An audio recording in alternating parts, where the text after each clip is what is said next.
কোনো মুহূর্তে ইরানের বিরুদ্ধে শক্তিশালী প্রতিক্রিয়া দেখাবে যুক্তরাষ্ট্র।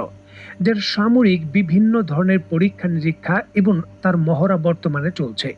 যদি ইরানের অভ্যন্তরে নতুন করে হামলা হয় তাহলে পাল্টা জবাব যুক্তরাষ্ট্রের যে উপসাগরীয় মিত্র দেশ রয়েছে তাদের উপর প্রথম পড়ার বড় ভিত্তিতে ঝুঁকি রয়েছে। আর এর জন্যই ডোনাল্ড ট্রাম্প প্রায় $4.1 বিলিয়ন নতুন অস্ত্র প্যাকেজের অধীনে তড়িঘড়ি করে কাতারের ভেতর প্রায় 500টি যে প্যাট্রিয়ট মিসাইলের ক্ষেপণাস্ত্র রয়েছে তা প্রেরণ করেছেন। প্রায় 500টি ক্ষেপণাস্ত্র, যাতে ইরানের অন্তত 500 ব্যালিস্টিক মিসাইলকে প্রতিহত করা যায়। দেখুন, শুধু কাতার নয়, সৌদি আরব, সংযুক্ত আরব আমিরাতের কাছেও বিপুল পরিমাণে নতুন আকাশ প্রতিরক্ষা ব্যবস্থার যে ইন্টারসেপ্ট রয়েছে সেটা যুক্তরাষ্ট্র পৌঁছে দিয়েছে। মোট $8.6 বিলিয়ন চুক্তির অধীনে এই দেশগুলোতে এই বিপুল পরিমাণের ইন্টারসেপ্ট প্রেরণ করেছে যুক্তরাষ্ট্র, যাতে ইরানের যে কোনো হুমকি তারা মোকাবেলা করতে পারে। এখানে আপনাদের সুবিধার্থে বলে রাখা ভালো, কাতার 2012 সালে প্রথম একটি ক্রয় চুক্তির মাধ্যমে এই মার্কিন প্যাট্রিয়ট ক্ষেপণাস্ত্র ব্যবস্থায় প্রবেশ করেছিল। প্যাট্রিয়ট ক্ষেপণাস্ত্রের সব থেকে আধুনিক যে ভেরিয়েন্ট রয়েছে PAC-3, তার ফায়ার কন্ট্রোল ইউনিট তারা ক্রয় করেছিল। 11টি AN/MPQ-65 রাডার সেট সেখানে যুক্ত ছিল। এছাড়াও 11টি AN/MSQ-132 এঙ্গেজমেন্ট কন্ট্রোল স্টেশনও সাথে ছিল। প্রায় 44টি M90 লঞ্চার সিস্টেম তার অধীনে ছিল এবং অনুরোধ করা হয়েছিল 246টি এই ধরনের মিসাইলের। MIM-105E যে GMT ইন্টারসেপ্ট রয়েছে তা এই 786 PAC-3 মিসাইলে সর্বশেষ প্রায় 750-র বেশি কাতারকে দেওয়া হয়েছিল বলে শোনা যায়। এবং তখন এই চুক্তি প্রায় $9.9 বিলিয়ন অত্যন্ত ছোট এই কাতারের মতো দেশের জন্য একটি বড় প্রতিরক্ষা চুক্তি হিসাবে আবির্ভূত হয়েছিল। বর্তমানে সেই চুক্তির আপগ্রেড ভেরিয়েন্ট হিসাবেই এই 500টি মিসাইল প্রায় $4 বিলিয়ন খরচ করে কাতার নিজেদের বহরে যুক্ত করল, শুধুমাত্র ইরানকে মোকাবেলার জন্য।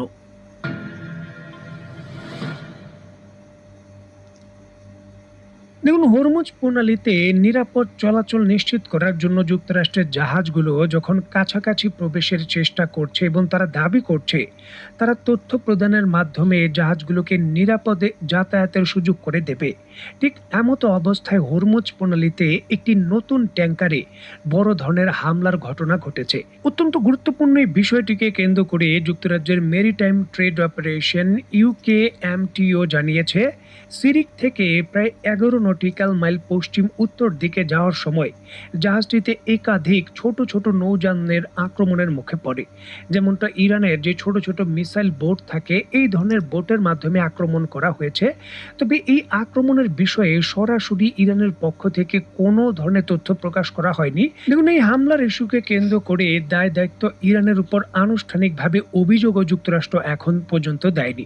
তবে হামলাটি খুবই শক্তিশালী প্রক্রিয়ায় ছিল, যেখানে অল্পের জন্য জাহাজটি রক্ষা পেয়েছে, এমনটা দাবি করছে যুক্তরাজ্যের মেরিটাইম ট্রেড অপারেশন। হরমুজ প্রণালী পুনরুদ্ধার বা ওপেন করার ক্ষেত্রে যুক্তরাষ্ট্র কার্যত দৃশ্যমান অগ্রগতি এখন পর্যন্ত দেখাতে পারেনি। নতুন প্রজেক্ট ফ্রিডমের অধীনে কিছু চেষ্টা করলেও সেটা ব্যাহত হয়েছে। আর এমতো অবস্থায় স্ক্রিনে নিশ্চয়ই আপনারা দেখতে পাচ্ছেন, সৌদি আরব সাউদি ল্যান্ড ব্রিজ নামে নতুন একটি প্রকল্প ঘোষণা করেছে, যেখানে পারস্য উপসাগরের দেশগুলো থেকে বিভিন্ন ধরনের পণ্য সৌদি আরবের বন্দরে জমা করে সৌদি আরবের দাম্মান থেকে সরাসরি সেটা সৌদি আরবের মূল ভূখণ্ড দিয়ে কিং আবদুল্লাহ যে পোর্ট রয়েছে অপর প্রান্তে রেড সির উপকূলে সেখানে পৌঁছে দেওয়া হবে। এবং রেড সির উপকূল দিয়ে সেগুলো সুয়েজ ক্যানেল দিয়ে সরাসরি চলে যাবে ইউরোপ, আমেরিকা এবং বিভিন্ন দেশে।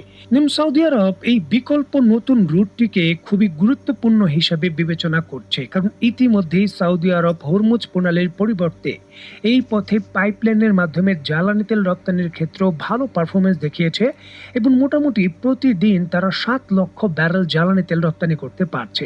আর ঠিক এমতো অবস্থায় নতুন এই রুট ধরে উপসাগরীয় দেশ, সংযুক্ত আরব আমিরাত থেকে শুরু করে যত ধরনের উপসাগরীয় দেশ রয়েছে, তারা তাদের প্রয়োজনীয় যে সকল পণ্য রয়েছে ইউরোপ থেকে আমদানি বা ইউরোপে রপ্তানি, সেগুলো কিন্তু এই সৌদি আরবের মধ্যে এই ল্যান্ড ব্রিজের মাধ্যমে করতে পারবে, এই বিষয়টা বলা হচ্ছে।